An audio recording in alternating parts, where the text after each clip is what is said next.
নমস্কার বন্ধুরা, আর জি কুকিং চ্যানেলে আপনাদের সবাইকে স্বাগত। আজকে নিয়ে হাজির হয়ে গেলাম চুনো মাছের ঝাল ঝোল রেসিপি নিয়ে। তো চলুন শুরু করা যাক। আমি এখানে 300 গ্রাম চুনো মাছ, মানে এখানে আমি নিয়েছি ঝায়া মাছ, পুকুরের যে ঝায়া মাছ হয়, ভালো করে কেটে ধুয়ে পরিষ্কার করে জল ঝরিয়ে নিয়েছি। এখন এখানে হাফ চামচ হলুদ আর হাফ চামচ লবণ দিয়ে দিলাম।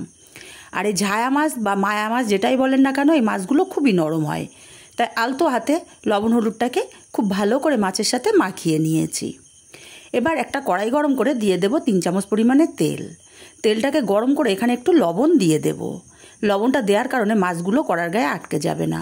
তেলটা ভালো করে ছড়িয়ে দিলাম কড়ার গায়ে। আর তেলটা ধোয়া ওটা গরম করে নিতে হবে। তারপরে আমি সম্পূর্ণ মাছগুলো দিয়ে দিলাম। এখন আলতো হাতে নেড়ে চেড়ে উল্টে পাল্টে মাছগুলোকে একটু লাল লাল করে ভেজে নেব। আপনারা এই মাছগুলোকে কী নাম বলেন সেটা কিন্তু কমেন্ট বক্সে জানাতে ভুলবেন না। মাছগুলো উল্টে পাল্টে একটু লাল লাল করে ভেজে নিয়েছি। এখন মাছগুলোকে তেল ঝরিয়ে উঠিয়ে নেব। বন্ধুরা, রেসিপিটা ভালো লাগলে একটা লাইক দিতে ভুলবেন না। আপনাদের একটা লাইক অত্যন্ত গুরুত্বপূর্ণ। মাছগুলো সব উঠিয়ে নিয়ে এই তেলের মধ্যে আমি দিয়ে দেব আলু। আমি 3টে ছোটো সাইজের আলু একটু লম্বা লম্বা করে কেটে নিয়েছি। সামান্য একটু হলুদ আর সামান্য লবণ দিয়ে আলুগুলোকে নাড়াচাড়া করে বেশ লাল লাল করে আলুগুলোকে ভেজে নিয়েছি। এখন আলুগুলোকেও তেল ঝরিয়ে উঠিয়ে নেব। বন্ধুরা, এরকম একটা রেসিপি থাকলে আর কিচ্ছু লাগবে না, সত্যি কথা, এতটাই টেস্টি হয়।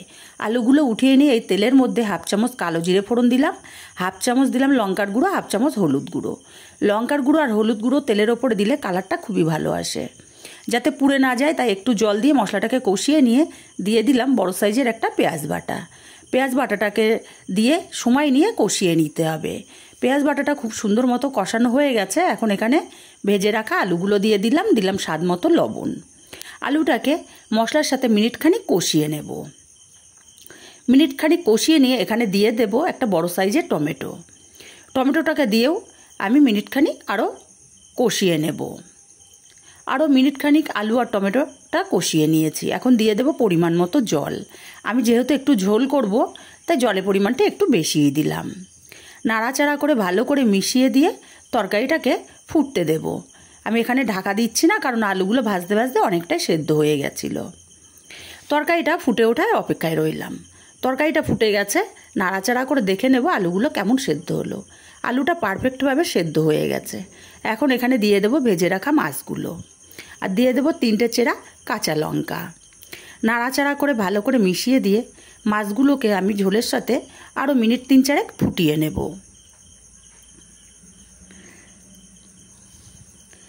আমি আরও 4 মিনিট মাছগুলোকে দিয়ে ফুটিয়ে নিয়েছি। এর চেয়ে আমি আর ঝোলটা গাঢ় করব না। এখন ওপর থেকে কিছুটা ধনেপাতা কুচি ছড়িয়ে দিলাম। ধনেপাতা কুচিটাকে দিয়ে খুব ভালো করে নাড়াচাড়া করে মিশিয়ে আমি নামিয়ে নিয়েছি আলাদা পাত্রে। রেসিপিটা কেমন লাগলো কমেন্ট করে জানাতে ভুলবেন না। ভালো লাগলে কাছের আত্মীয় স্বজন বন্ধুবান্ধবের কাছে শেয়ার করতে ভুলবেন না।